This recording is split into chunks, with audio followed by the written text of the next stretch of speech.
اللہ رب العالمین والصلاة والسلام علی حبیبہ محمد وآلہ وصحبہ اجمعین اما بعد فاعوذ باللہ من الشیطان الرجیم بسم اللہ الرحمن الرحیم کما ارسلنا فیکم رسولا منکم یتلو علیکم آیاتنا ویزکیکم ویعلمکم الکتاب والحکمۃ ویعلمکم ما لم تکونوا تعلمون اللهم سبحانك لا علم لنا الا ما علمتنا انك انت العليم الحكيم مولاي صل وسلم دائما ابدا على حبيبك من زانت به الرسل معزز سامعین کرام السلام علیکم ورحمۃ اللہ وبرکاتہ۔ ارشاد باری تعالیٰ ہے، جیسا کہ ہم نے تم میں سے تمہارے پاس پیغمبر بھیجا صلی اللہ علیہ وسلم جو ہماری آیات تم کو پڑھ کر سناتے ہیں اور تم کو پاک کرتے ہیں اور تمہیں کتاب اور دانائی کی باتیں سکھاتے ہیں اور تم کو وہ علوم سکھاتے ہیں جو تم نہیں جانتے تھے۔ معزز سامعین کرام، بعثت محمد رسول اللہ صلی اللہ علیہ وسلم کے حوالے سے ارشاد فرمایا گیا، متصل آیات کریمہ آپ جب دیکھیں تو ایک متصل بات آ رہی ہے، مستقل ان آیات میں یہ حصہ ارشاد فرمایا جا رہا ہے کہ جہاں بیت اللہ شریف کو قبلہ مقرر فرمایا گیا اور اس تقرر کو 6 بار ارشاد فرمایا، یہ پہلی آیات میں لوگوں کے اعتراضات کے حوالے سے بات ارشاد فرمائی، پھر اللہ جل شانہ نے ارشاد فرمایا کہ یہ جو حالات کی تنگی ہے، تکلیف ہے، مخلوق کے اعتراضات ہیں، ان کی کوئی حیثیت نہیں ہے۔ حیثیت ہے تو تعلق مع اللہ کی ہے، تو فرمایا فلا تخشوہم واخشونی، تو کسی سے ڈرنے کی ضرورت نہیں ہے، کسی کی اہمیت نہیں ہے، اہمیت دینے کی ضرورت نہیں ہے، بنیادی بات جو ہے وہ یہ ہے اور صرف مجھ سے ڈرو، واخشونی، وہ تعلق جو بندگی کا ہے اسے مقدم رکھو۔ اور پھر فرمایا وَلِأُتِمَّ نِعْمَتِي عَلَيْكُمْ وَلَعَلَّكُمْ تَهْتَدُونَ، اور یہ جو آیہ کریمہ آج تلاوت کرنے کا شرف نصیب ہوا، اس میں اس نعمت کا بیان فرمایا کہ بعثت محمد رسول اللہ صلی اللہ علیہ وسلم اللہ کریم کا مخلوق پر انعام ہے اور بندے مومن پر خصوصی انعام ہے۔ لقد من اللہ علی المومن، مومنین پر دوسری جگہ ارشاد فرما خصوصی انعام، کیا؟ بعثت علی صلی اللہ علیہ وسلم۔ معزز سامعین کرام، دن اور رات یہ تغیر و تبدل ایک زندگی کا حصہ ہے۔ یہ الگ بات ہے کہ یہ جو نظام حیات ہے اس کی مدت عمر کیا ہے، اور جو ہم کلام ہیں، ہمارے جو زندگی کی ساعتیں ہیں وہ کیا ہیں، کیسی ہیں، کتنی ہیں، لیکن دن ہے تو رات ہے، رات ہے تو پھر دن ہے، اور اللہ کریم کی قدرت کا اظہار ہے۔ جیسے قرآن کریم نے چاند کے حوالے سے ارشاد فرمایا ایام کی شمار کا سبب ہے، ایک حصہ چاند کا جو بے شمار پہلو ہیں تاکہ ان میں ایک حصہ یہ بھی ہے کہ یہ شمار کا سبب ہے، اور اس شمار میں بھی اللہ جل شانہ نے عبادت کے حوالے سے بھی ارشاد فرمایا۔ تو ماہ و سال جو ہیں یہ جب تک دنیا ہے یہ چل رہے ہیں، گزر رہے ہیں، ہمارے لیے ماضی ہے، ہمارے لیے حال ہے، ہمارے لیے مستقبل ہے، چاہے اسے کلی معنوں میں دیکھیں کہ کل جو تخلیق ہے، آیات ہے، اس کے معنوں میں دیکھیں، چاہے اسے ذات کے حوالے سے دیکھیں، ہر 2 پہلوؤں سے وقت مقرر ہے۔ کل من علیہا فان، تو ہر شے کا اختتام ہے، تو ابتدا ہے تو اختتام ہے، تو ہر شے کی جو حیات ہے وہ طے ہے اس عالم خلق میں، لیکن یہ تغیر و تبدل اپنے ساتھ بے شمار یادیں بے شمار واقعات، بے شمار حادثات لیے ہوتا ہے جو تاریخ انسانی بر نوع انسان کے ساتھ ساتھ وہ واقعات و حوادث ساتھ پہنچا رہے ہوتے ہیں۔ تو انہی ایام میں اگر آپ دیکھیں انہی ایام کی تقسیم میں ماہ و سال، پھر جب ماہ و سال کی بات آتی ہے تو آج جب ہم محو گفتگو ہیں، آج پھر ماہ مبارک محرم الحرام، یہ جو قریب وقت ہے محرم الحرام کا ابتدائی اور ذی الحج کا یہ مہینہ، ایسے واقعات رونما ہوئے کہ وہ مور ثبت کر گئے ہیں تاریخی انسانی میں، ایسی کہ یہ رہتی دنیا تک یہ بات بیان ہوتی رہے گی۔ ان واقعات سے سبق حاصل کیا جاتا رہا، یہ معاملہ چلے گا، اور دنیا کی زندگی میں جب حق کی بات کی جاتی ہے تو مقابل ناحق لانے کی جو کوشش ہے، بیان کی جو کوشش ہے، وہ بھی ملتی ہے۔ ایسے ہی جیسے دن کے اجالے کی بات ہوتی ہے، اسی طرح رات کی جو اندھیرا ہے اس پر بھی بحث رہتی ہے، اس میں سے بھی گزرنا ہوتا۔ اللہ کریم نے احسان فرمایا، نور ایمان مخلوق کو عطا فرمایا۔ مجھے اب اس شخص کا نام یاد نہیں، لیکن تاریخ میں ملتا ہے کہ عہد فطرت میں مکہ مکرمہ سے چل کر دنیا کے بیشتر ممالک جہاں تک اس کی رسائی ہو سکی وہ گیا حق کی تلاش میں۔ یہ کیسے ممکن ہے کہ جن بتوں کو ہم تراشتے ہیں، چاہے تو دیوار میں لگا دیں، چاہے تو فرش پر لگا دیں، چاہے تو تراش کے بت بنا لیں، پھر انہی سے ہم مانگتے ہیں، یہ کیسے ممکن؟ یہ تو خود محتاج۔ تو جب اسے کچھ نہ ملا تو واپس بیت اللہ شریف کے سامنے اس نے وقت بسر کیا، تو تاریخ میں جو اس واقعے کے حوالے سے بات ملتی ہے کہ وہ بیت اللہ کے سامنے مٹی اٹھا کر مطاف کے علاقے سے تو اپنی پیشانی پر لگاتا تھا کہ یا اللہ مجھے سمجھ نہیں ہے، میں مانتا ہوں تو کیسا ہے، تجھے کیا پسند ہے، تجھے کیا ناپسند، میری اسی پہلو کو عبادت مانے، قبول فرمائیں۔ وہ تڑپ جو حق کی تلاش کی ہے، اور غور فرمائیں اللہ کریم نے فرمایا، اور اس لیے کہ میں تم پر اپنی نعمت پوری کروں، وَلَعَلَّكُمْ تَهْتَدُونَ، تاکہ تم سیدھی راہ پاؤ۔ تو بعثت محمد رسول اللہ صلی اللہ علیہ وسلم کتنا بڑا انعام ہے۔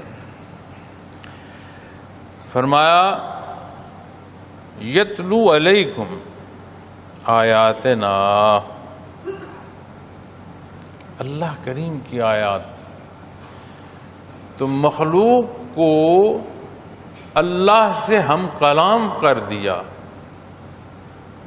بعثت محمد رسول اللہ صلی اللہ علیہ وسلم، کہاں یہ بات کہ باراللہ یہ تو سمجھ آتی ہے کہ کوئی ایک ذات ہے، کیسی ہے، اسے کیا پسند ہے، میری ابتدا کیا ہے، میری انتہا کا، یہ تو اپنی ابتدا و انتہا سے نہیں نکلا، ذات باری کی شناسائی کو کہاں پہنچے۔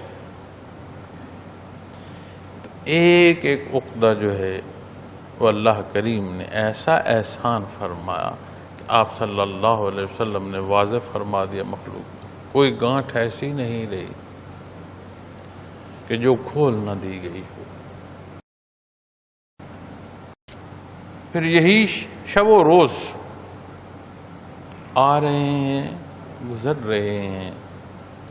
پھر جب ہم اپنی تاریخ کو دیکھتے ہیں، ماہ مبارک اس محرم کے حوالے سے بات کرتے ہیں، تو ماہ مبارک محرم الحرام میں پہلی تاریخ، یہ جو اسلامی شمار کا سال اور سال کا پہلا دن ہے، حضرت عمر فاروق رضی اللہ تعالیٰ عنہ کی شہادت کا دن۔ معلوم دنیا کے 3 حصوں تک حق پہنچا، جن کے مبارک زمانے میں آپ صلی اللہ علیہ وسلم کے حکم کی تعمیل فرماتے ہوئے زندگی بسر فرمائی۔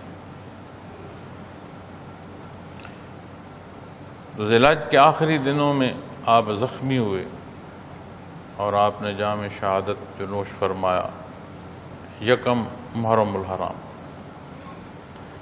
پھر اس عاشورہ کے حوالے سے واقعہ کربلا کی بات آتی ہے، خانواد رسول صلی اللہ علیہ وسلم کی بات آتی ہے، حضرت امام حسین رضی اللہ تعالیٰ عنہ کی شہادت کا واقعہ آتا ہے۔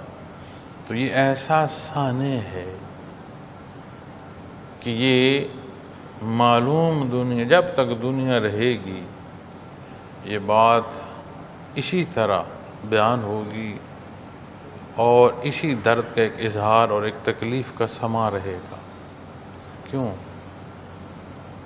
ایک رشتہ ہے، ایک تعلق ہے، وگرنہ تو رشتے کے دعوے دار وہ ظالم بھی تھے جن کے ہاتھوں میں تلواریں اور نیزے تھے۔ تو جتنا تعلق ایمانی نصیب ہوگا اتنا اس واقعے کا احساس بڑھتا چلا جائے گا، کیونکہ جب بات آتی ہے تو خانواد رسول کی بات آتی ہے۔ نبی کریم صلی اللہ علیہ وسلم حسنین کریمین کو اٹھائے باہر نکلے، ایک کندھے پر حضرت حسین رضی اللہ تعالیٰ عنہ بٹھائے ہیں، دوسرے کندھے پر حضرت امام حسن رضی اللہ تعالیٰ عنہ بٹھائے ہیں، باہر نکلے تو کسی صحابی نے دیکھ کر عرض کی، مسکرائے عرض کی کہ کیسی سواری ہے، کہ کیسے بخت ہیں ان کے، انہیں کون سے کندھے اٹھائے ہوئے ہیں۔ آپ نے فرمایا ایسا کیوں نہیں کہتے ہو کہ سوار کیسے ہیں، کیسی محبت ہے، کیسی شفقت ہے، آپ کا خون ہے، اولاد ہے۔ اور مرور زمانہ نے کیسے حالات سے ہمیں گزارا کہ دعوی ایمانی ہے، بات خلافت اسلامی کی ہو رہی ہے، اور جہاں بنیاد ہے یہ نہیں دیکھا جا رہا کہ میں اپنی بادشاہت تو بچا لوں، لیکن دوسری طرف خانواد رسول کی بات ہے۔ تو مختصر اور اختصار کے ساتھ واقعہ عرض کرتا ہوں، لیکن یہ نقطہ یاد رکھنے کی ضرورت ہے۔ بات شہادت کی ہے، آپ رضی اللہ تعالیٰ عنہ شہید ہوئے، ظلماً آپ کو شہید کیا گیا، اور ایسا واقعہ ہے کہ واقعہ شہادت کا ہے، لیکن زندگی اور حیات کی راہوں کا چننا اور سمجھنا اس واقعے نے اور آسان کر دیا۔ تو واقعہ شہادت کا ہے لیکن سبق فلسفہ حیات کا نصیب ہوتا ہے۔ تو اللہ جل شانہ نے جب فرمانا یتلو علیکم آیاتنا، تو جو کچھ نبی کریم صلی اللہ علیہ وسلم نے مخلوق کو تعلیم فرمایا، جو تربیت فرمائی اللہ کے لیے، اور پھر اس پر وہ قائم رہنا کہ جان آفرین کے سپرد ہو جائے، یہ جو آشنائی ہے اس آشنائی پر کوئی آنچ نہ آئے، اس حکم کی تعمیل میں کوئی کمی واقع نہ ہو۔ تو یزید کی امارت جو ہے، جب اس نے بیعت لینا شروع کی تو دمشق کی طرف سے فارغ ہو کے پھر وہ مدینہ منورہ کی طرف متوجہ ہوا، تو وہاں پر آپ رضی اللہ تعالیٰ عنہ رہائش پذیر تھے۔ حضرت عبداللہ ابن زبیر جیسے صحابہ کرام رضوان اللہ علیہم اجمعین رہائش پذیر تھے۔ تو اس نے گورنر مدینہ سے کہا کہ ان حضرات سے امارت کی بیعت لو۔ اب یہ واقعہ 60 ہجری کا ہے، خیر القرون کا پہلا حصہ عہد صحابہ جاری ہے، اور میں سوچتا ہوں کہ کتنی نزاکت ہے کہ زمانوں میں زمانہ افضل ترین زمانہ تو آج بھی ہے نا۔ حضرت جی رحمۃ اللہ تعالیٰ علیہ، اللہ آپ کے درجات بلند فرمائے، ایسا نقطہ بیان فرماتے ہیں کہ بندہ دنگ رہ جاتا ہے۔ تو فرماتے ہیں کہ زمانہ تو جیسے میں نے عرض کیا کہ آج بھی ہے، فرمایا ایسی ہستیاں اللہ نے پیدا فرمائیں کہ زمانے جو ہیں وہ افضل ہو گئے، وہ وقت افضل ہو گیا۔ اللہ کریم نے ایسی مخلوق پیدا فرمائی، تمام زمانوں میں افضل ترین زمانہ خیر القرون کرنی، ثم الذین یلونہم ثم الذین، متصل 3 زمانے بیان فرمائے۔ ایسی ہستیاں اللہ نے پیدا فرمائیں کہ زمانوں میں افضل ترین ہو گئے علی ترتیب۔ تو کیسا وقت ہے، اور 60 ہجری، کتنا وقت گزرا ہے، آپ صلی اللہ علیہ وسلم کو دار دنیا سے پردہ فرمائے۔ وہی ہستیاں جنہیں آپ نے اپنے کندھوں پر بٹھایا، جو آپ کی کمر پر ہیں اور آپ سجدہ ریز ہیں، وہی ہستیاں ہیں، اور کیسے بدبخت ہیں۔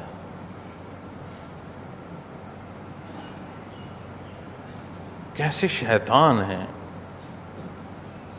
ان بدبختوں نے جب ہاتھ اٹھایا، وہ ہاتھ نہیں کانپا، وہ جو تلوار ان ہستیوں پر اٹھائی گئی، اور دعوی ایمانی کیسے منافع، کیسے مردود۔ لیکن معزز سامعین کرام، اس نے چاہا کہ میں بیعت، وہ خود نہیں تھا، یزید کربلا کے دن تو موجود نہیں تھا، نہ آج تک یہ حکم ثابت ہوتا ہے کہ اس نے کہا کہ تہ کر دیا جائے خانواد رسول۔ لیکن آپ بنیاد دیکھیں کہ جب مدینہ منورہ میں تو گورنر کو حکم دے رہا ہے، تو وفد نہیں بھیج سکتا تھا، جو معاملات پیش کرتے۔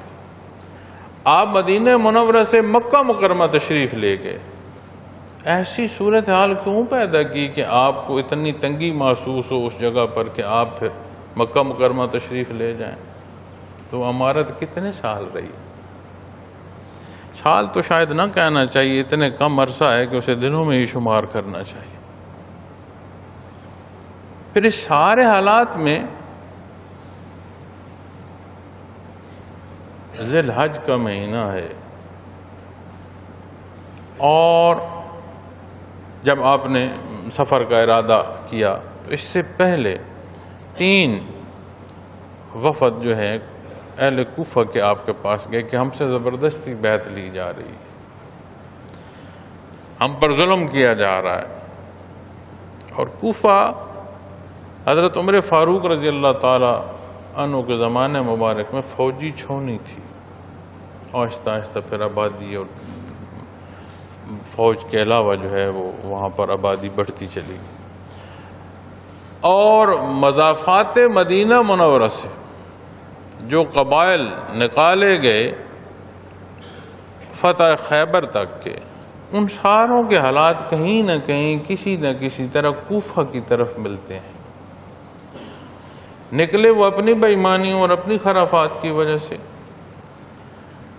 خیبر فتح اس لیے کیا گیا کہ انہی کی کارستانیاں تھیں جو نقصان پہنچا رہے تھے، اپنی غلطی کو تو کوئی دیکھتا نہیں، اس پر تو بات ہوتی نہیں۔ تو جب بات دین اور دین اسلام اور اس کے نفاذ کی آتی ہے تو اس میں تو انصاف ہے، بنیاد ہی انصاف ہے۔ تو وہ جو ظلم و زیادتی کرتے تھے، اور جو اس ظلم و زیادتی کا تدارک ہوا، تو وہاں سے تانے بانے ملتے ہیں کوفہ کی طرف۔ تاریخ دیکھیں تو سمجھ آتی ہے کہ یہ جو بے ایمانوں کا ٹولہ ہے، ایسا نہیں کہ آج ہے، یہ نسلاً یہاں تھے۔ یہ بے ایمانی انہوں نے وراثت میں لی ہے۔ وہ جو پہلے دوزخ سر پر اٹھائے ہوئے تھے، اسی دوزخ کو وراثت میں ان بے ایمانوں نے لیا، اور خلفائے راشدین پر جو حملے ہوئے، جو شہادتیں ہوئیں، اور یہاں تک واقعہ کربلا تک جو حالات ملتے ہیں۔ اب روایات میں حج سے 10 ذی الحج کو بھی روانگی لکھی گئی ہے، اور حج رکن ادا کرنے کے بعد کی بھی روانگی لکھی گئی ہے۔ تو غالب جو گمان آتا ہے وہ یہی ہے کہ حج کے دن ہوں اور آپ رضی اللہ تعالیٰ عنہ کوفہ کی طرف چل پڑیں کہ 2 دن 4 دن جو حج کے ہیں وہ بھی نہ وہاں بندہ رہ سکے، تو یہ سمجھ نہیں آنے والی بات۔ 3 دن حج کے یہ بھی روایات میں ہے کہ آپ وہاں بسر کر کے وہاں سے پھر سفر۔ اب وہ جو 3 وفود آئے، بے ایمان ہے نا، بے ایمانی تعمیر کر رہے تھے یہ منافق، آخری خطوط جو ہیں ان میں نبی کریم صلی اللہ علیہ وسلم کا واسطہ اور قیامت کے حساب کتاب کے حوالے سے بھی تحریریں تھیں۔ اور جب وہاں حج کا موقع ہے، عہد صحابہ ہے، تو وہاں سے آپ جنگ کے لیے تشریف نہیں لے گئے، اہل و عیال جنگ کے لیے تو نہیں لے جاتے۔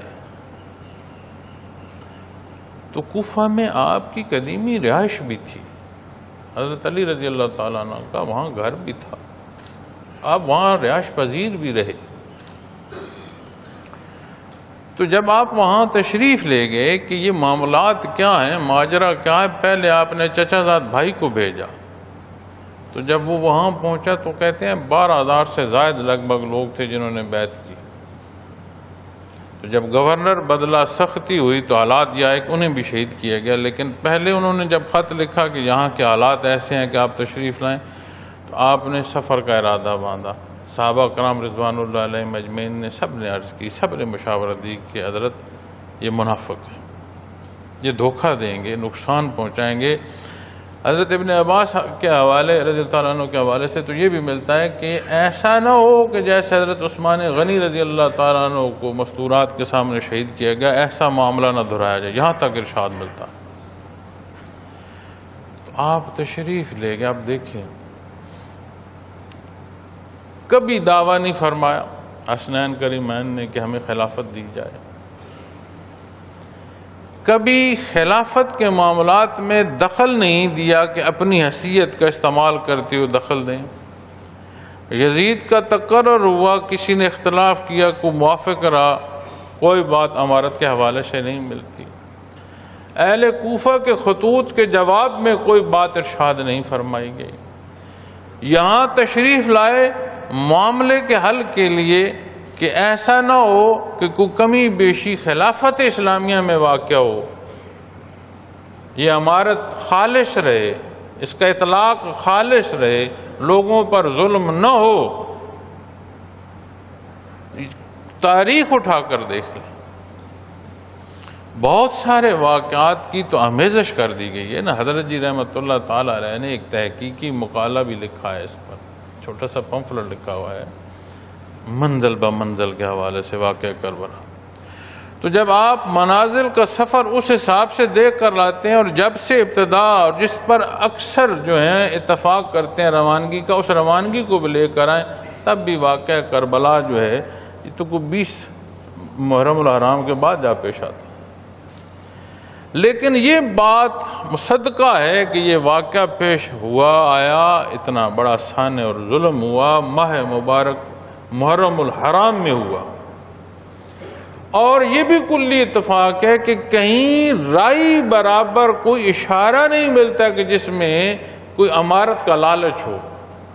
ہر پہلو، ہر انداز، ہر گفتگو دین کے اشاعت اور اسلامی خلافت کی تعمیر کے لیے ملتی ہے۔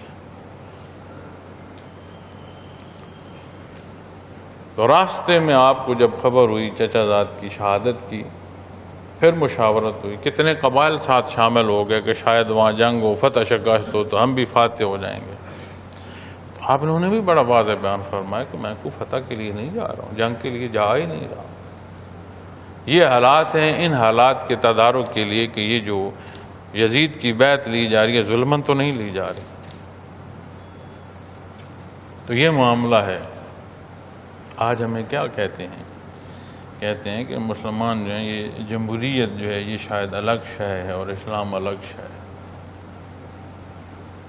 ان ایسی ہستیوں نے مخلوق خدا کی جو کا احترام ہے اور کسی ایک فرد کا اتصال نہ ہو، انہوں نے اپنی جانیں دے دی، اور تم کہتے ہو جمہوریت اٹھائے پھرتے ہو۔ یہ تو در اقدس سے مخلوق کو حقوق نصیب ہوئے ہیں۔ کیسر و کسرا کی بادشاہوں میں انصاف ان کے کلام ہوتے تھے۔ یہ تو اس در کا درس ہے کہ عمر فاروق رضی اللہ تعالیٰ عنہ کھڑے ہو کر جواب دے رہے ہیں، خطبہ بعد میں جواب پہلے دیں، کرتا کیسے بنا۔ انسانیت سکھائی اسلام نے، جمہوریت سکھلائی اسلام نے، عملی نمونہ جمہوریت کا نافذ فرمایا اسلام نے۔ تو کیا یہ جمہور کی رائے کے لیے اتنی بڑی قربانی نہیں دی گئی؟ یہ جو دعویٰ جمہوریت کا کیا جاتا ہے اور ہمیں آمریت کی طرف اشارہ کیا جاتا ہے، کہ کتنی ان کی تاریخ میں اس طرح کی قربانیاں ہیں۔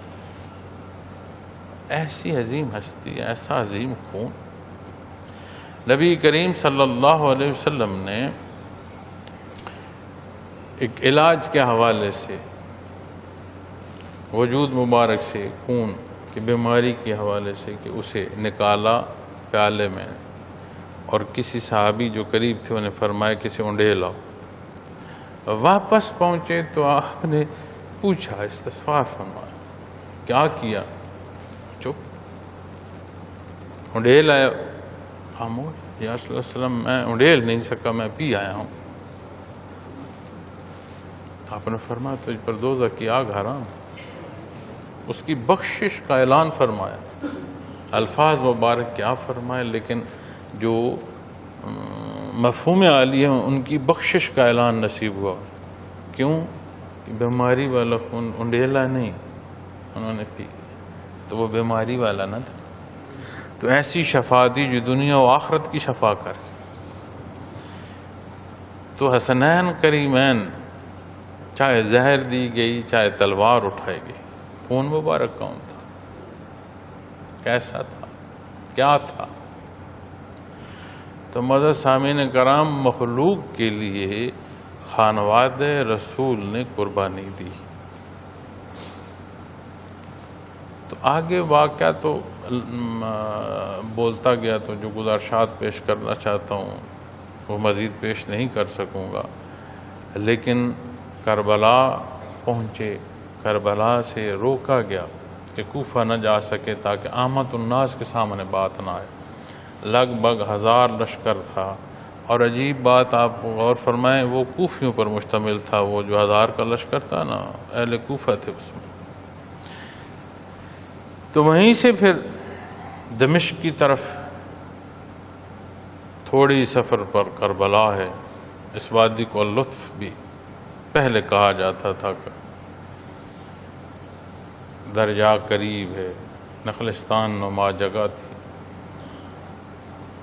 اور جب صورتحال ایسی پیش آئی کہ آپ رضی اللہ تعالیٰ عنہ نے فرمایا کہ کون کون اور کیا کیا کس نے کہا تھا، اور آج مجھے کہتے ہو کہ یزید کی بیعت کرو، زبردستی مجھے کہتے ہو۔ پھر 3 باتیں آپ نے ارشاد فرمائی، یا مجھے واپس جانے دو، یا مجھے دمشق جانے دو، میں یزید سے خود بات کروں گا، یہ بیعت کا معاملہ اس کے اور میرے بیچ ہے، تم اس میں زبردستی نہ ہو، یا مجھے خلافت اسلامیہ کی سرحد کی طرف نکلنے دو، میں وہاں لڑتا ہوا شہید ہو جانا چاہتا ہوں۔ پھر بھی کوئی بات ذات کی نہیں فرمائی، اس عمارت میں مجھے حصہ ہو یا عمارت میں کوئی شے نہیں فرمائی۔ ان بے ایمانوں نے، بدکاروں نے ظلم ڈھایا، اور میں حیران ہوں اس ابتدا سے کہ جہاں گورنر کو حکم دیا جا رہا ہے اتنا سانح ہو گیا، نہ صرف ایمانی نسبی رشتہ بھی تھا۔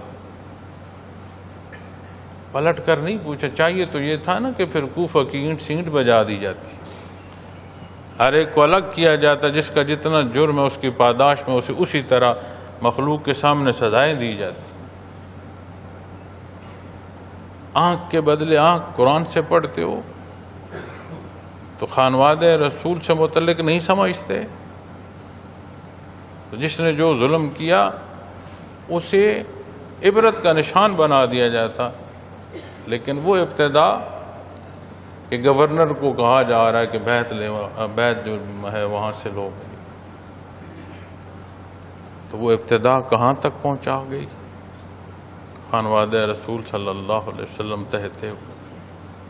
لیکن میں نے عرض کی کہ یہ شہادت تو دنیا کی زندگی کا اختتام ہے نا، زندگی کا انقطاع نہیں، حیات کا انقطاع نہیں ہے۔ اس دار فانی سے ایک پردہ ہے،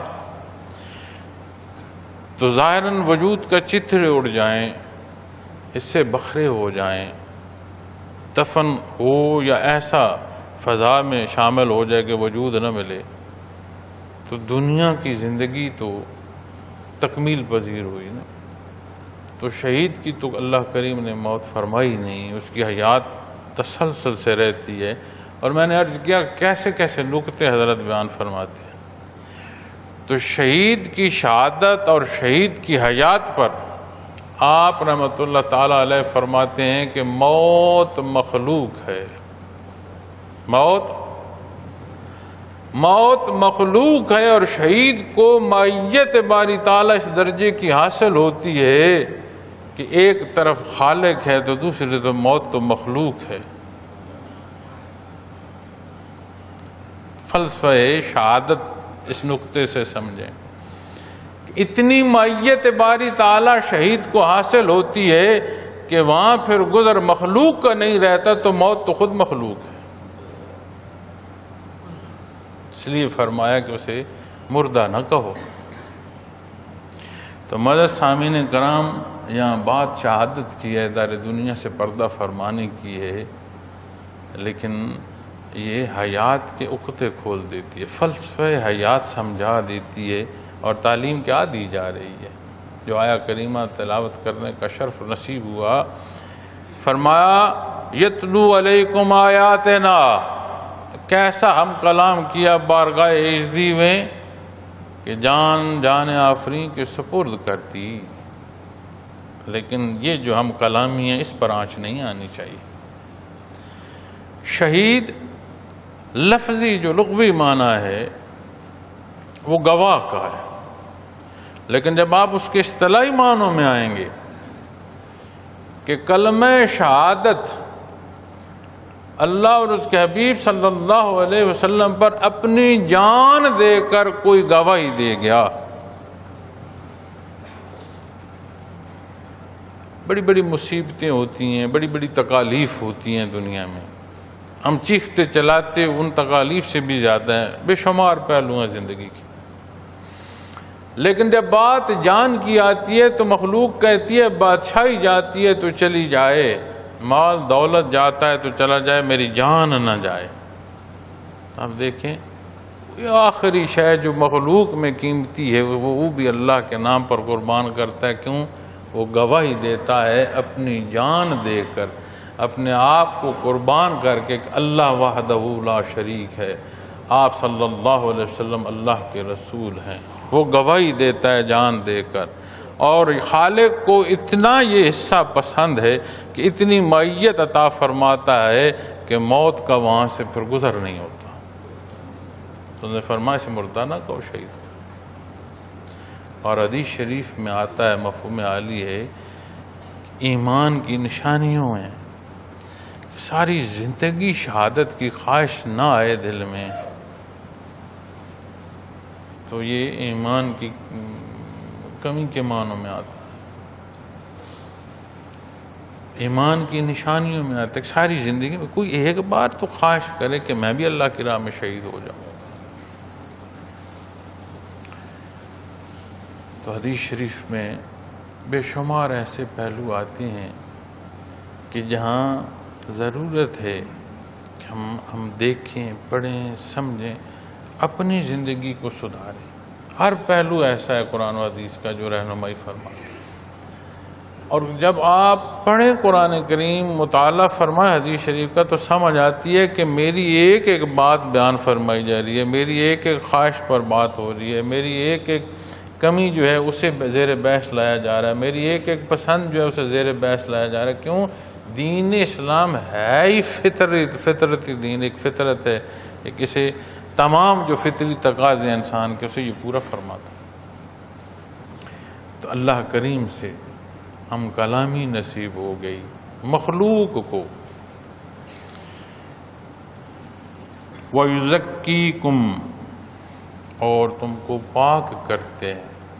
دو بنیادی جب فرائض نبوت کی بات آتی ہے تو نور ایمان، عقائد، بنیادیں بیان فرمائی، مخلوق کو آشنا فرمایا، تعلیم دی، خود اختیار فرمایا، اور قرآن کریم، حدیث مبارکہ، سنت خیر الانام، ایک ایک حصہ جو بیان فرمایا، ایک ایک حصہ جس سے روکا، یہ سارے حصے جو ہیں تعلیمات محمد رسول اللہ صلی اللہ علیہ وسلم ہیں۔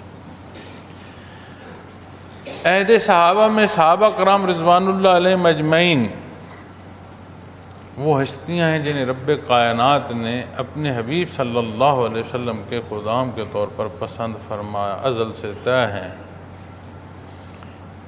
پیدائش کتنی ہی صحابہ کرام رضوان اللہ علیہم اجمعین کی مکہ میں ہوئی اور دفن مدینہ منورہ میں، اس مٹی کو یہ شرف بخشا رب کائنات نے، ان ہستیوں کے وجود جو ہیں اللہ کریم نے اس مٹی سے پیدا فرمایا۔ معزز سامعین کرام، صحابہ کرام رضوان اللہ علیہم اجمعین کی حیات مبارکہ دیکھیں تو وہاں آپ کو دنیاوی علوم میں ماہر بھی اور نہ جاننے والے بھی، ہر پہلو سے، علمی حصے میں ہوں، کسی ایک خاص شعبے کی بات ہو، ہر حصے سے، صحت کے حوالے سے ہو، بیماری کے حوالے سے ہو، بینائی کے حوالے سے ہو، نابینا ہونے کے حوالے سے ہو، یعنی صحت بھی ہے، معذوری بھی ہے، جو انسانی زندگی کے جتنے پہلو ہیں آپ کو صحابہ کرام رضوان اللہ علیہ مجمعین میں ملتے ہیں، ہر پہلو میں ایک شے جو ہر جگہ نظر آئے گی وہ درجہ صحابیت ہے،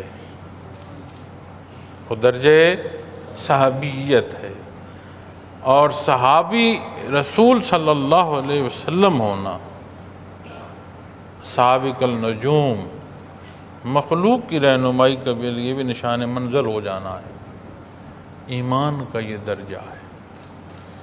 کیسے میسر آیا، کیسے ملا، کون سا مجاہدہ تھا، کتنا تھا، کس کا تھا، ایک نظر کی بات ہے۔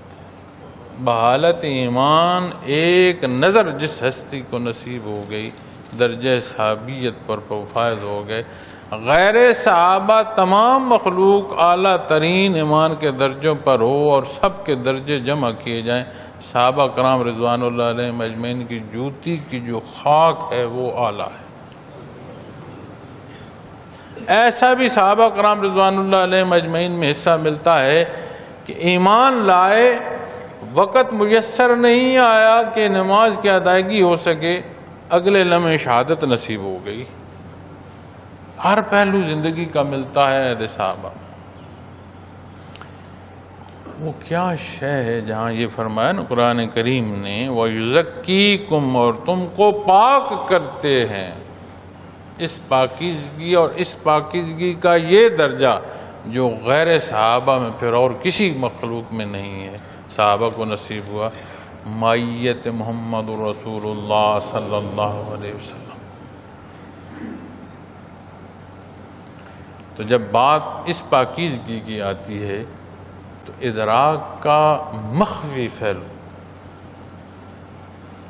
جو زبان قال نہیں، زبان حال پر جس کا انحصار ہے، تزکیہ نفس۔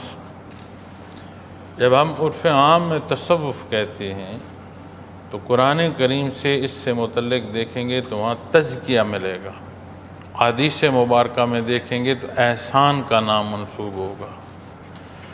تو جب آپ تزکیہ کی بات کرتے ہیں، اس مخفی حصے کی بات کرتے ہیں، تو پھر اسے کہتے ہیں کیفیات محمد الرسول اللہ صلی اللہ علیہ وسلم۔ اللہ کریم نے ایمان عطا فرمایا، عبادات میں اللہ کریم نے توفیق عطا فرمائی، کہا کہ جی نماز پڑھتا ہوں، حج ادا کرتا ہوں، اپنے مطابق زکوٰۃ ادا کرتا ہوں، جہاں جو حکم ہے وہ پورا کرتا ہوں، تسبیحات پھر کیا کہتے ہو کہ یہ سہرا لاؤں ضرور ذکر کروں؟ تو کیا یہ سارے اذکار نہیں ہیں؟ محترم سامعین کرام، شہداء کو اللہ کریم یہ ارشاد فرمائیں گے، یہ تب بات کے حساب کتاب کے حوالے سے بھی ملتا ہے، اور احادیث شریف میں شہید کی روحوں کے ساتھ جو ہم کلامی ہے اس میں بھی یہ بات ملتی ہے کہ مزید کیا چاہتے ہو؟ تو عرض کریں گے بار اللہ ایک دفعہ دنیا میں بھیج، تیرے نام پر گردن پھر کٹائی جائے، جو سرور اس گردن کٹانے میں ہے بار اللہ ہمیں واپس بھیج، ہم تیرے نام پر پھر قربان ہونا چاہتے ہیں۔ تو فرمایا جائے گا کہ یہ تو طے ہو چکا کہ جو آ گیا پلٹ کر نہیں جائے گا۔ قیامت کے دن جب قیامت قائم ہوگی تو اس روز قرآن کریم جو حالات بیان فرماتا ہے، کتنی ایسے ہوں گے جو کہیں بار اللہ اب سمجھ آئیے، دیکھ سمجھ لیا، ایک دفعہ واپس بھیج دے، اب ہم شکر گزار ہو کر آئیں گے، کمزوریاں خطائیں نہیں کریں گے۔ فرمایا تو اس میں جو اللہ کے انبیاء اور رسول مبعوث ہوئے، جو اللہ کریم کا پیغام لائے، جو رب کائنات نے کلام ذاتی عطا فرمایا، اور کتنے بار مخلوق کو موقع عطا فرماتا چلا گیا، تب نہیں تھا۔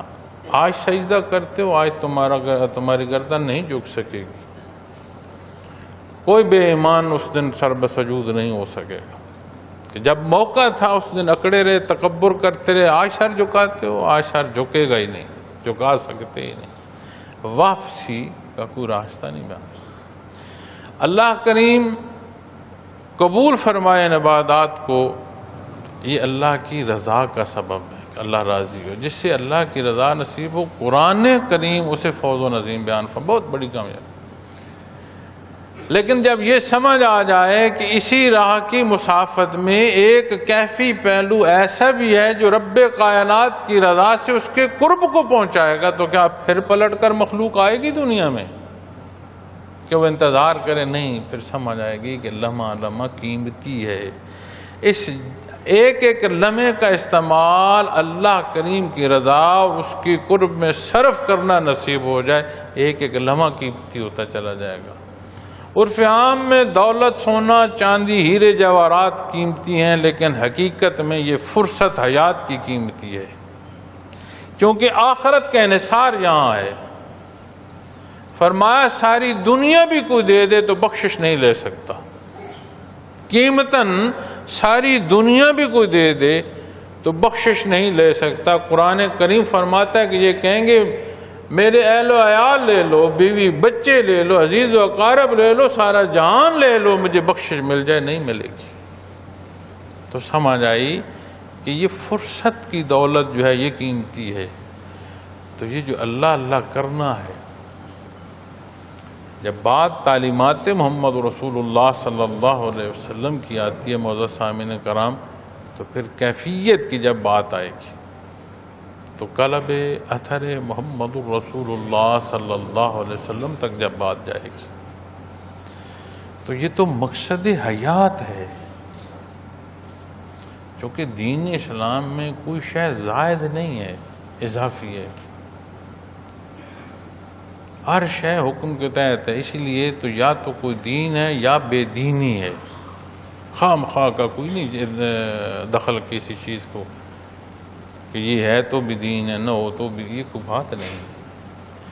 تو جب بات اللہ کی یاد کی آتی ہے معزز سامعین کرام، تو پھر سمجھ آتی ہے کہ جہاں معیت محمد رسول اللہ صلی اللہ علیہ وسلم نصیب ہوئی، دیکھیں تعلیمات محمد رسول اللہ صلی اللہ علیہ وسلم تب بھی آج بھی کوئی نقطے زیر زبر کا فرق نہیں ہے۔ تب جسے نصیب ہوا درجہ صحابیت، تابعیت، تبع تابعین، 3 درجے نصیب ہوتے، آج کیوں نہیں؟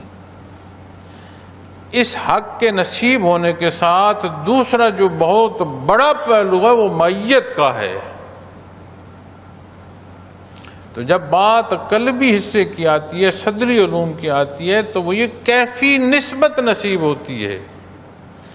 تو بات میرے اور آپ کی نہیں ہے، بات پیر صاحب کی یا مرید صاحب کی نہیں ہے، بات ہے قلب اثر محمد رسول اللہ صلی اللہ علیہ وسلم۔ جب یہ نسبت وہاں جا پہنچتی ہے، جڑتی ہے، قلبی تعلق نصیب ہوتا ہے، تو پھر الفاظ نہیں ہیں کہ جو اس کے پیمانے سمجھا سکے۔ اس لیے اپنے ذکر پر محنت کیا کرو، تکڑے ہو کر ذکر کیا کرو، کوشش رکھی 2 وقت کا ذکر ہو، دن ضائع نہ ہو، مطلوب و مقصود ذات باری تعالیٰ رکھا، خالص۔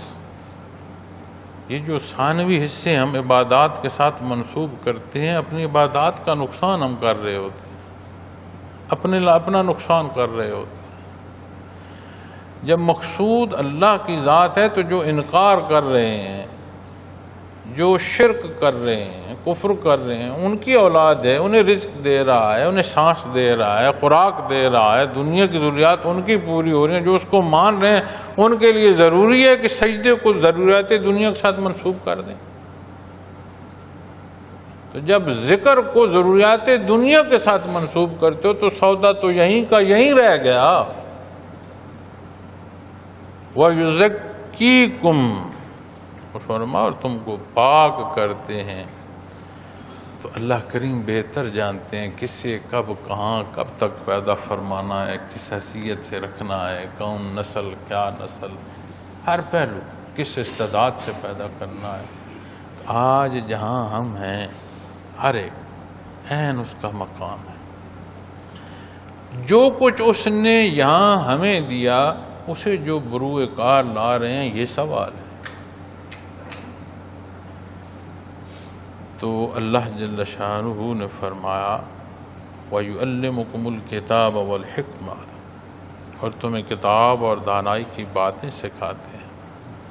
تو معزز سامعین کرام، یہ جو اگلا حصہ ہے، نفاق تھا، دلوں میں نفاق تھا، دعویٰ ایمانی تو وہ اہل کوفہ بھی کر رہے تھے جو میدان کربلا میں ظلم ڈھا رہے تھے، وہ بھی دعویٰ ایمانی کر رہے تھے۔ اور روایات میں یہ بھی ملتا ہے کہ عشر کی جو جماعت ہے وہ حضرت امام حسین رضی اللہ تعالیٰ عنہ نے کرائی، آپ کی امامت میں جماعت ہوئی اور کثیر تعداد نے جماعت کے ساتھ نماز بھی پڑھی۔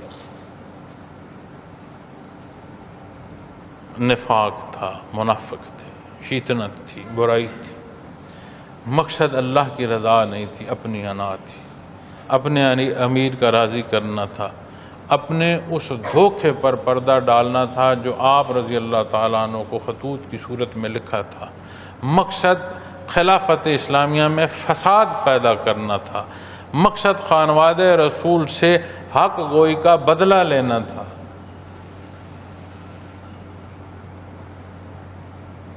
اندر نفاق تھا، ظاہراً جماعت کے ساتھ نماز پڑھی۔ تو جب یہاں خرابی ہوگی تو ظاہر جو ہے پھر اس کی وہ ڈول جائے گا، اور جب یہاں سچائی ہوگی تو اٹھتی تلوار کے سامنے سے گردن لے کر بھاگے گا کوئی نہیں۔ خانواد رسول کی سنت پر گردنیں کٹائے گا، اسے پھر اس سے غرض نہیں ہوگی کہ جان بچاؤں، حق کے لیے جان قربان ہوتی ہے تو ہو جائے۔ تو جنت کے نوجوانوں کا سردار وہ ہستی،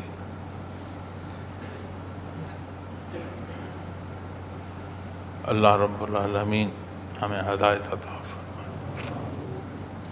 تو معزز سامعین کرام، پھر سمجھ آتی ہے یہ زندگی کے جو پہلو ہیں، وَيُعَلِّمُكُمُ الْكِتَابَ وَالْحِكْمَةَ، یہ جو حکمت ہے نا، پھر سمجھ آتی ہے ظاہر اور باطن جب ایک.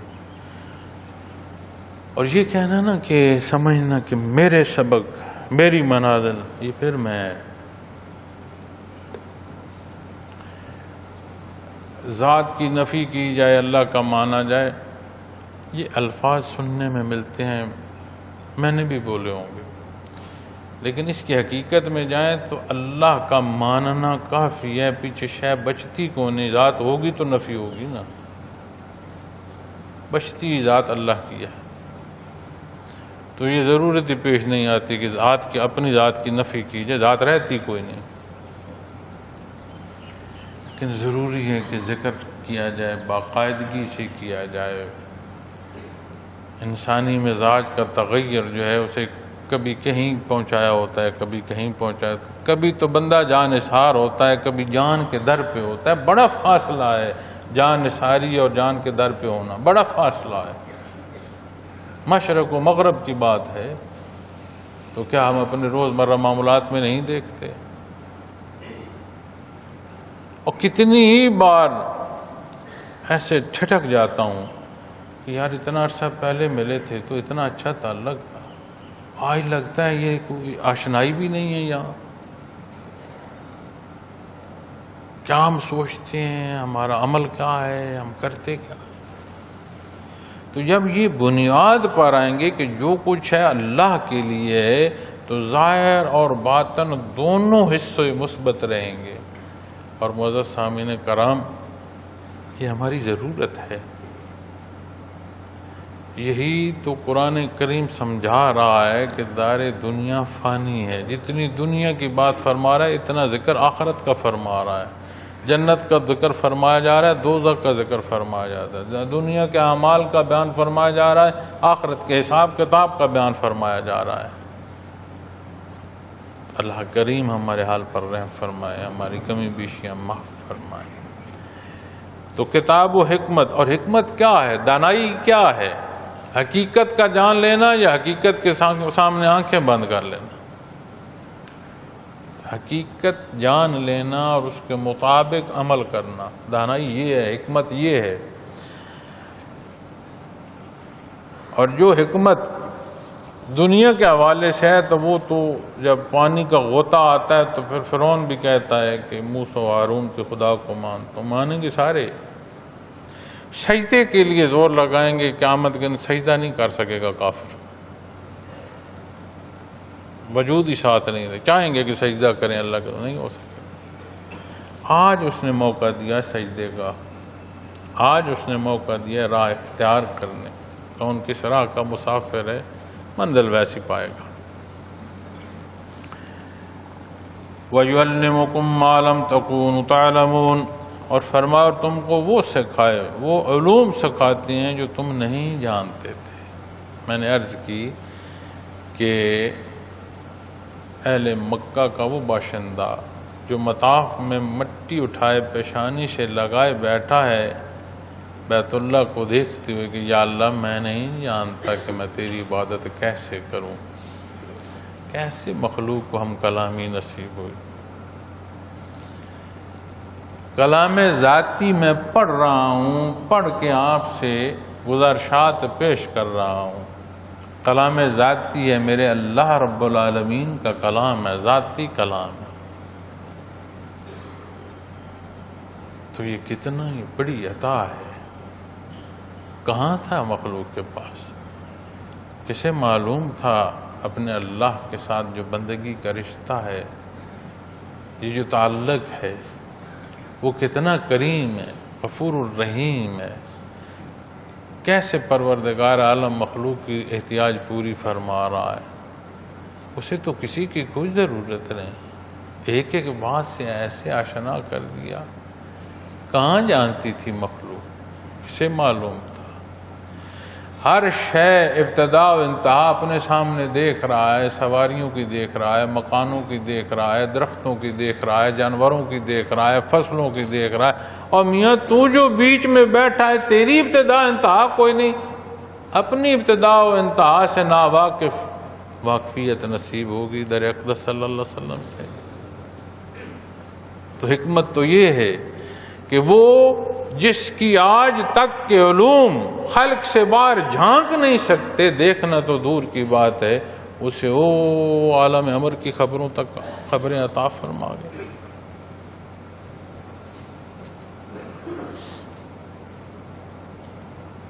تو معزز سامعین کرام فرمایا وَيُعَلِّمُكُم مَّا لَمْ تَكُونُوا تَعْلَمُونَ، وہ علوم سکھاتے جو تم نہیں جانتے تھے۔ فَاذْكُرُونِي أَذْكُرْكُمْ وَاشْكُرُوا لِي وَلَا تَكْفُرُونَ، فرمایا پس تم مجھ کو یاد کرو، میں تمہیں یاد کروں گا، اور میرا شکر ادا کرو اور ناشکری نہ کرو۔ پہلے فرمایا وَلِأُتِمَّ نِعْمَتِي، نعمت عطا فرمائی۔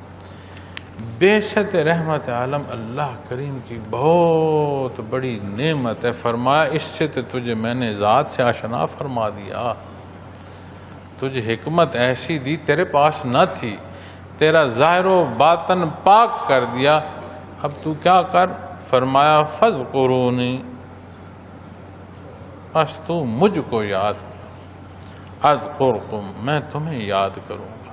معزز سامعین کرام، یہاں مخلوق اور خالق بات ہو رہی ہے، تم مجھے یاد کرو میں تمہیں یاد کروں گا۔ مخلوق کا ذکر قرآن کریم کا ہر حکم، نبی کریم صلی اللہ علیہ وسلم کی ذات، آپ کی رہنمائی، آپ کا ارشادات، سنت، احادیث، جسے پسند فرما، جس سے روک دیا، ہر وہ حصہ اللہ جل شانہ کی یاد کے تحت آتا ہے، اور پھر وہ ایسی کیفیت بھی دے کہ یہ حال ہو جائے، اللہ اللہ وجود کا حصہ بن جائے، قلوب میں مزین ہو جائے، وجود کا ذرہ ذرہ اس کی یاد میں محو ہو جائے۔ فرمایا تو مجھے یاد کر، اذکرکم، میں تمہیں یاد کروں گا۔ یہاں بات خالق اور مخلوق کے درمیان، جب بات خالق کی طرف جائے گی معزز سامعین کرام، تو پھر بات معنی بعید پر آئے گی کہ جو نتیجہ ہے۔ تو یہاں جب بات یاد کی آئے گی تو کتنے ہی پہلو اس نے یاد کیا عطا فرما دیے، پھر جب بات اس طرف آئے گی تو وہ ہما وقت اپنی رحمت عطا فرمائے گا، ہما وقت اپنا کرم فرمائے گا، اور بارش رہے گی اس کی طرف سے احسانات کی، کرم کی، دنیا اور آخرت کی تعمیر ہوتی رہے گی۔ معزز سامعین کرام، اس کے حکم کے مطابق معمولات دنیا بھی عبادات کے درجوں میں داخل ہو جاتی ہیں، اور یہ تعلق اللہ چھوڑ دیا جائے تو عبادات، رکوع و سجود دکھاوے کے جو ہیں ان کی بھی شرف قبولیت پھر نہیں رہتی۔ تو بات فرمائی مجھے یاد کرو۔ اب اس یاد کو دیکھو، میں اور آپ یہاں ہم کلام ہیں، کیا مجھے یاد ہے کہ میں اپنے اللہ کے روبرو بات کر رہا ہوں؟ کیا آپ اس احساس کے ساتھ بیٹھے ہیں کہ ہم اپنے اللہ کی رضا کے لیے یہ کلام سن رہے ہیں، اللہ کی بات سن رہے ہیں، اللہ کے حبیب کی بات سن رہے ہیں صلی اللہ علیہ وسلم؟ کیا ہمارا سفر جو تھا وہ خالص اللہ کے لیے تھا؟ کہیں اپنی ذات میں تو نہیں پھنس گئے؟ کیا کسی کو ملنا تو مقصود نہیں تھا؟ میں سوچوں تو کیا مجھے یہ زور بیان تو نہیں مقصود؟ کیا کہیں میں اپنی حیثیت میں تو نہیں کھوس گیا؟ تو اللہ کی یاد کا اختیار کرنا، جب یہ نصیب، دیکھو کسی کو یاد کرنا، کہتے ہیں اللہ کو یاد، بار بار یاد کر، یاد کرتے کرتے پھر ایک کیفیت ایسی ہوتی ہے کہ حال ہو جاتی ہے، پھر وہ یاد رہتا ہے، وہ یاد رہے پھر ہر زندگی کے پہلوؤں میں، جو کر رہے ہو، جو کہہ رہے ہو، جو بول رہے ہو، جو قدم اٹھا رہے ہو، جو آنکھ اٹھا رہے ہو، جو سماعت کر رہے ہو، جو قوت گواہی کا استعمال، ایک ایک پہلو پھر دیکھو کیا مجھے اللہ یاد ہے؟ اور جس معاشرے اور جن حالات میں ہم رہتے ہیں، کیا ہمیں اللہ یاد ہے؟ کیا یہ حالات ایسے ہوتے ہیں وہاں جہاں اللہ کی یاد ہو؟ تو یہ جو اللہ کا یاد کرنا، یہ ہما وقت کیفیت میں بدل دے گا، لمحہ لمحہ اس کی یاد آ جائے گی۔ ہمیں تو حالات کا رونا ہے۔ قرآن کریم کیا وہ واقعہ نہیں بیان فرماتا کہ جس نوجوان کو کاٹ کر آگ میں ڈال دیا، انہوں نے تو آگ میں ڈالا، اس نے بخش دیا۔ قرآن کریم فرماتا ہے وہ بارلا، کاش میری قوم کو تو بھی پتہ چلتا میرے ساتھ معاملہ کیا پیش آیا، تم نے تو مجھے آگ میں ڈالا، اس نے میری زندگی باغوں بہار کر دی۔ تو پھر یہ دنیا کے حالات بعید ہو جائیں گے اولیت پھر بات وہی ہوگی جو اللہ کی ہے، جو اللہ کے حبیب صلی اللہ علیہ وسلم کی ہے۔ تو ہم تو باتوں پر رو رہے ہیں، خانواد رسول نے اپنے سر قلم کرا دی۔ ہم تو ماہ محرم الحرام عقیدت و احترام سے منا رہے ہیں، یہ بھی خیال اور گمان نہیں کہ اس اظہار محبت میں جو فرض نماز ہے وہ بھی ادا کر رہے ہیں کہ نہیں کر رہے ہیں، اقامات دین کی پیروی کر رہے ہیں کہ نہیں اس اظہار محبت میں۔ یہاں سے ہم نکلتے ہیں، آپ اپنے معاملات دیکھیں، ہم کہاں ہیں، کیسے ہیں۔ وہ چند آنسو بہانا، وہ اپنی کیفیت اور اپنے حال کا مخلوق کے ساتھ اظہار کرنا، پتہ نہیں کس دکھ کو رو رہے ہو، نام کہاں لگا رہے۔ اگر اس دکھ کا رونا ہمیں واقعتاً نصیب ہو جائے تو ہماری زندگیاں بدل جائیں، ہمارے حال بدل جائیں، ہمارے معاملات بدل جائیں، ہمارا عمل ایسا ہو جیسا بیان فرمایا گیا۔ تو معزز سامعین کرام فرمایا فاذکرونی، تو کیا ہم اللہ کو یاد کرتے ہیں، یاد رکھتے ہیں؟ یہ یاد ہماری سوچ اور عمل میں آیا ہے۔ اذکرکم، لمحہ لمحہ وہ اپنی رحمت عطا فرماتا ہے، لیکن مشروط ہے اس وصف کے ساتھ۔ اب ہم پھر کہیں کہ جی کیا ضرورت ہے ذکر کی، ہے نا، بہت بڑا جواب ہے، کیا ضرورت ہے مزید ذکر کی۔ فاذکرونی اذکرکم، اس کا جواب دو۔ اس وصف کے ساتھ نتیجہ ارشاد فرمایا جا رہا ہے، اذکرکم، میں تمہیں یاد کروں گا، ہما وقت رحمت الہی کا نزول ہوگا، واشکروا لی ولا تکفرون، اور میرا شکر کرو اور ناشکری نہ کرو۔ ہر لمحے اس کا شکر کرتے رہنا چاہیے۔ حدیث شریف میں آتا ہے کہ بندے مومن کا ہر حال اس کے لیے سود مند ہے، اسے کامیابی نصیب ہو تو وہ شکر ادا کرتا ہے، اسے دکھ اور تکلیف ہو تو وہ صبر کرتا ہے۔